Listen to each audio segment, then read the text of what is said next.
Hey, John Christensen here, JMC 6000, and what I wanted to do today is do an engine review. I know I'm supposed to be doing some vehicle reviews, and those are coming. I'm not going to do a vehicle review on this 2019 Ford Escape, but what I wanted to do with this particular vehicle is do an engine review. Now, every car manufacturer has studs and duds. For example, Toyota, the mighty Toyota, actually had some duds back in its day. The 3-liter V6 that was found in the old Tacomas and different things in the 90s. That was kind of much of a dud engine. Let's see, General Motors with the Quad 4 back in the early 90s. And then also with the 3400 or the 3.4-liter Dura Red Cam that was in the mid to late 90s was kind of a dud of an engine for General Motors. Also, several other engines come to mind. Let's pick, for example, Chrysler. They had some dud engines as well. The 2.7-liter V6 from Chrysler was a dud engine from Chrysler. Had a lot of sludge buildup, a lot of sludge issues. Anyway, but then we come to engines that are studs. You know, I think of Ford, the 5-liter Coyote, the 4.6 4-valve modular V8. A lot of stud engines, the 300 inline 6. From GM, the 4.8, the 5.3, the 6-liter before they went to the active fuel management. Very much stud engines. The LS series of engines. And then also from Chrysler, I would say the old 318, the 5.2, the 5.9 Magnums, the 360, even the 4.7 high output engines. And then, of course, to some extent, the bigger Hemis, the 6.4s and the Hellcat and the 6.2 supercharged. Those are stud engines, absolute phenomenal engines. This particular engine, this 1.5-liter EcoBoost, is very much a dud engine from Ford.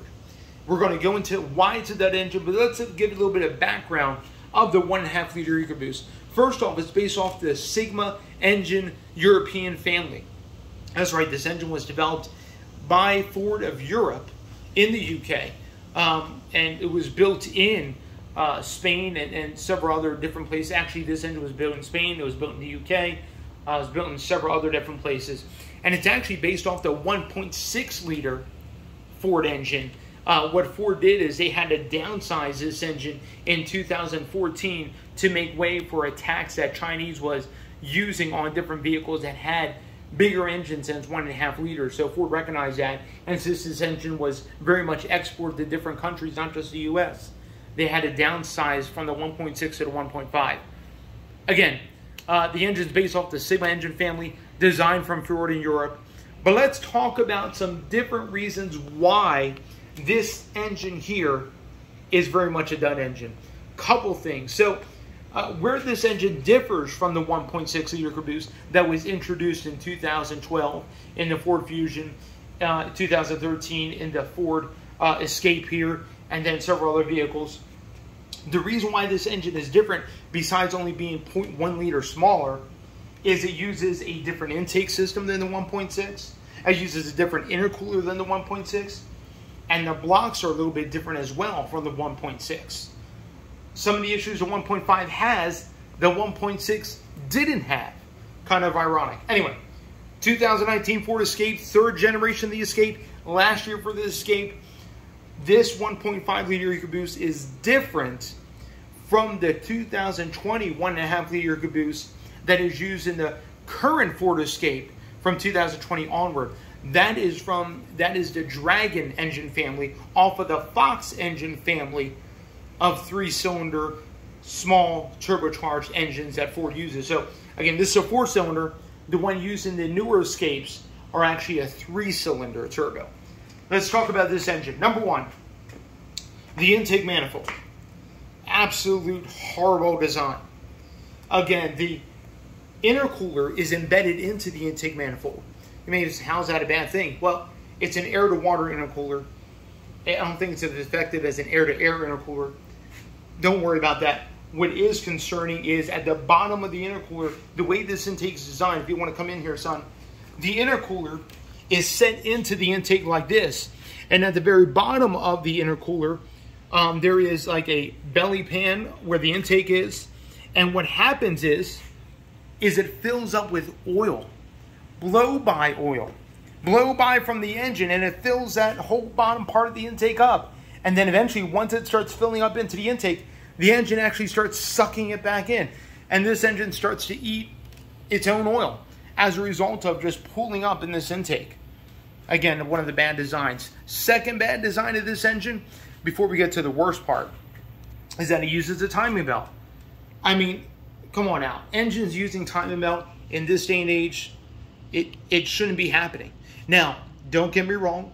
I know there's a lot of Japanese companies, Honda, excuse me, they have to come out. They still use a timing belt today on their 3.5 liter Earth Dreams V6. You know, the famous V6 that is in the Passport, that's in the Honda Pilot, that's in the truck that Honda produces, the Ridgeline. So anyway, timing belt. Not a big fan of timing belts. For future tech, the 1.5 liter EcoBoost, the Dragon in the current Ford Escape actually uses an oil-bathed timing belt. The timing belt's actually bathed in oil, and Ford did that for longevity and to quiet down the engine as well. Anyway, next bad design for this engine is down here where the alternator is. There's a belt that drives off the crank pulley that drives the alternator, water pump, and air conditioner compressor. You may be like, what's so wrong with that? The problem is the belt is what they call a stretch belt. There's no tensioner. So when the belt goes bad, you actually have to manhandle, and there's no room to do it in the engine. Many people have to do it with the engine out or something like that. Manhandle the belt on because there's no way else to get it on. They call it a stretch belt. And then finally, one of the worst designs of this engine so far to date is the fact that this engine, stay with me, son, is the fact that this engine suffers from coolant intrusion. If you don't know what that is, if you've never seen that happen before, tune into Ford Boss Me on YouTube, and he has several, like litters of videos of this 1.5 liter EcoBoost and the coolant intrusion issue. Basically what happens is the block actually cracks. It's crazy. The block cracks towards the top, and sometimes the head gasket will actually fail a little bit, and coolant will be sucked in from the water jacket into the cylinder, and it'll start to eat its own coolant. It'll start to burn it off, and then eventually what you see in here in the tank will be all gone. Again, and what has to be done is the blocks have to be replaced. There's no other way to fix it. You can't put a new head gasket on it. Building the block and doing anything else, the block literally has to be replaced in order to fix the coolant intrusion problem. So that's just some of the issues that, and a lot of issues that we see with this particular 1.5 liter 4-cylinder EcoBoost engine. I'm a big fan of EcoBoost, just not this one.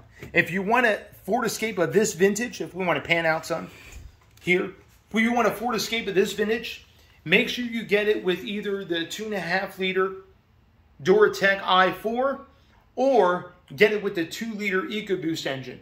And it'll be a much better a vehicle for you than getting it with this particular engine. I wouldn't give this engine to my worst enemy. I'm just saying that absolute horrible, horrible design, and Ford needs to do, and Ford is doing better. Anyway, just a little tidbit about the 1.5 liter EcoBoost. You guys be blessed. Have a wonderful day. Make sure you like, comment, and subscribe. More content is coming. I got an update on the Maverick. It's coming up in one of my next videos. All right, you guys be blessed.